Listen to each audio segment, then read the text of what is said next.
Hi everyone, welcome to Must Read Monday. My name is Dabney. I'm the young adult librarian at the Twin Lakes Library System and I use they, them pronouns. For today's episode, I'm going to be telling you about 3 new books in our collection.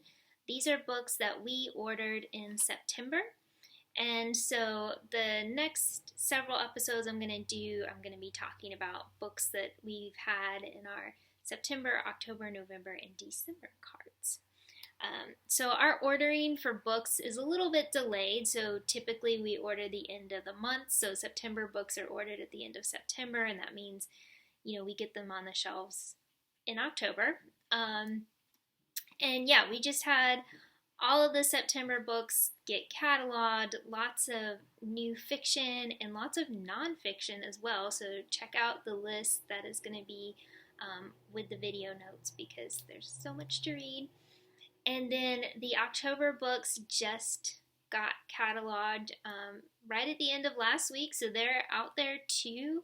And I'll talk about some of those in my next episode. But yeah, like I said, I'm going to talk about 3 books.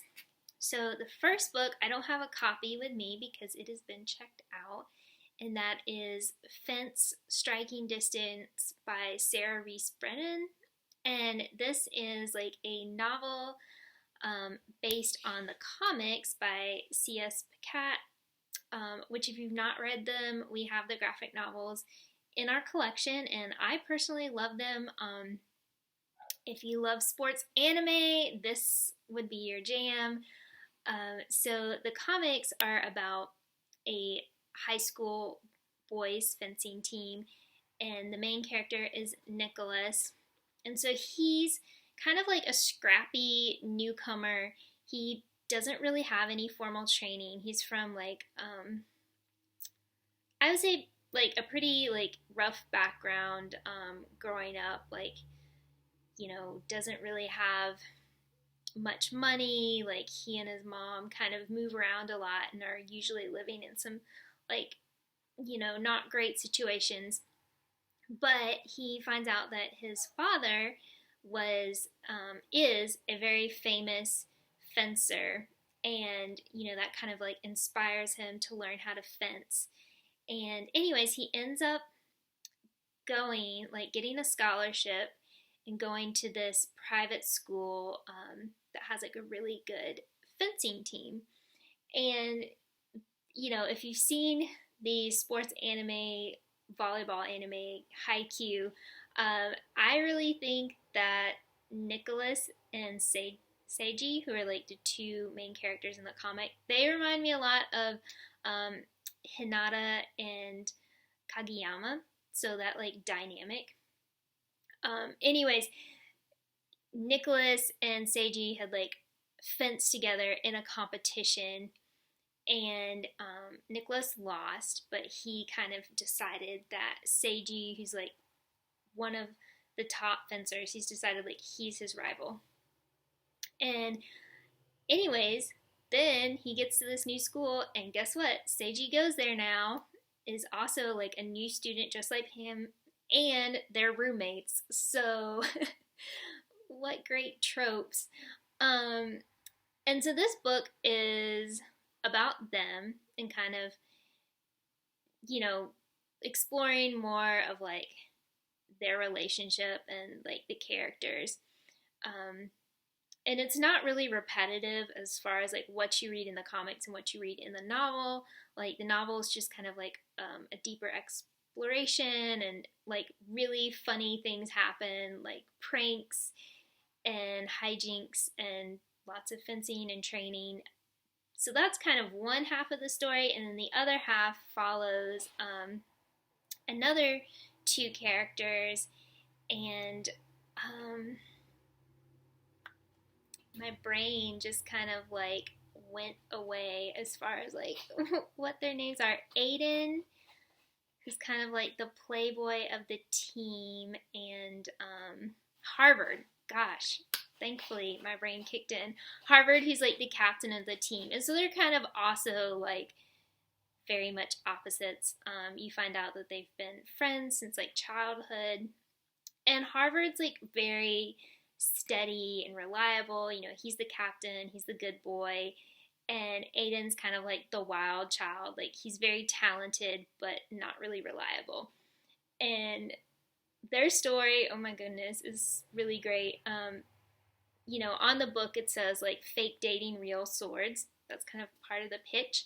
So I don't feel like it's a spoiler to tell you that some fake dating happens between Aiden and Harvard, who are not only best friends, but also roommates. So you'll find out how that goes.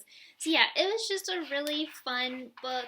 I enjoyed it a lot, even though I know basically nothing about fencing. That's fine. You know, you can just dive on in and enjoy the characters and the stories. So I really enjoyed it. I can't wait for the next book. I can't wait for the next graphic novel. Join me in the fence fandom. My other book is another really fun kind of contemporary read, and that is The Summer of Everything by Julian Winters. So I don't know if I've talked about Julian Winters before, but he lives in Georgia, so he lives up near the Atlanta area, and I always think, you know, it's cool to find authors who live here, who write about being in Georgia.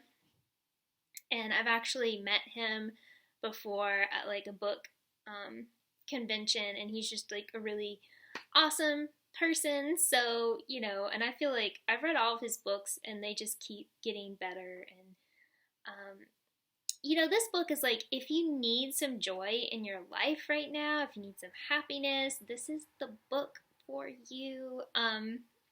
So the main character is Wes, and so he is, I believe he's like, I just read this and I'm already like, what? I'm pretty sure he's graduated high school, but he works at this independent bookstore that's actually like downstairs from where he lives, which is amazing. And you know, the bookstore is kind of like his life. Like, he loves to read, he loves to recommend books to people. This is like his home, his second home basically, and all of his coworkers, he loves them. They're like, you know, a really great found family of friends. You know, and Wes is gay, and then like a lot of the people who are there are like, you know, somewhere in the LGBTQ spectrum, and including there's like a character he works with who is aromantic and asexual, and I was like, yay, that's like me, and that made me really happy. And there's also like a non-binary character who's like a huge comic book nerd, and I was like, non-binary. So anyways, I got really excited about that. But anyways, Wes loves this bookstore, but they find out that the bookstore is really struggling financially and the owner has sold it. And so kind of like the end of the summer is going to be the end of the bookstore. But of course, Wes is like not really able to accept this. It's, you know, that news is devastating to him. So he and his coworkers and friends, they decide they are going to try to save the bookstore, and do like a lot of social media promotion and fundraisers and things like that. So all of that's going on, and at the same time, Wes is kind of trying to figure out like what he wants to do with his life. You know, he had these plans for college, and now he's like not really feeling it. And then also, he's been in love with his best friend for like a really long time, and you know, trying to figure out like, should he tell him? When should he tell him? Like, all that sort of tension going on. And then of course meeting somebody new and being like, well, should I be with this person instead? And yeah, I loved everything about it. And it was just kind of like a culmination of like a lot of my favorite things, kind of like Fence, Striking Distance. And also I will say that this book is really diverse as far as like the characters. Fence is also really diverse as well, so I appreciate seeing all that representation of, you know, people from all backgrounds. It's beautiful. And more diversity.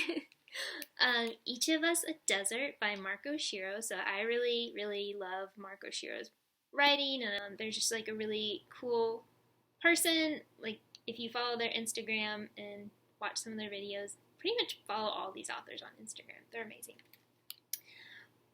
But yeah, so this one is kind of a departure from the other two, which are like contemporary books, and this one is a fantasy. So it's set sort of like in a not exactly post-apocalyptic world, but kind of like there's something that had happened like hundreds of years ago, and the entire world, like I don't know, I think was kind of burned and turned into a desert. So it's just a desert, and there's so much going on in this book. I'm like trying to think of a good summary.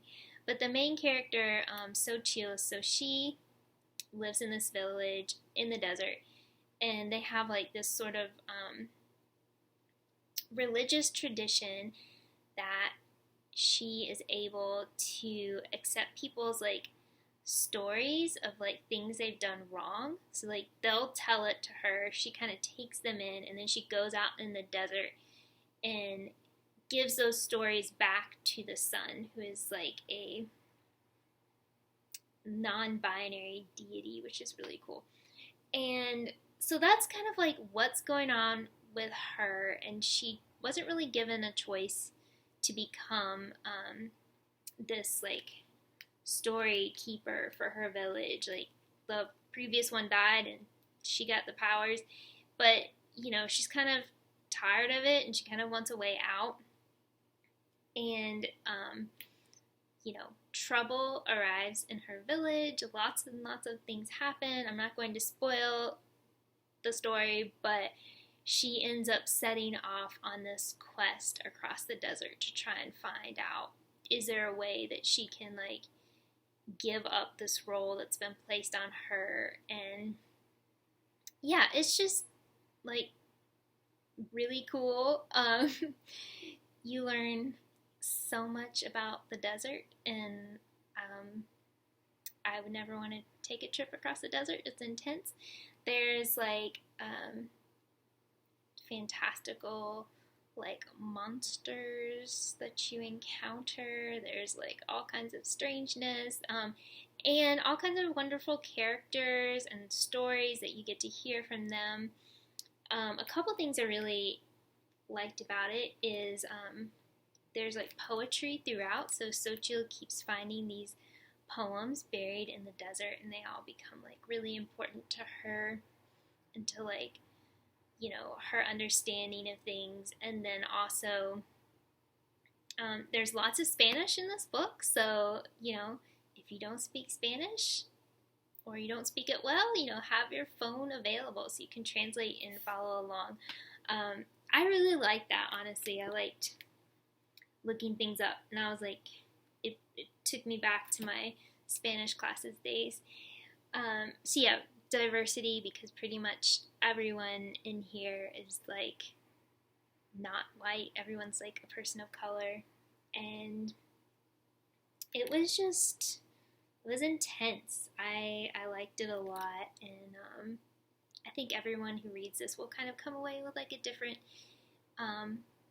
you know, interpretation, different meanings for it, and it was just really, really unique. Honestly, I don't think I've read a book like this in YA, so it was great. Those are my 3 books, and also I wanted to mention I talked about this book I think in October as one of my ghostly reads books, but Cemetery Boys by Aiden Thomas. It is now available in the young adult collection. I think when I first talked about it, we hadn't received it yet, but now it's here. It's on the shelf. You should check it out.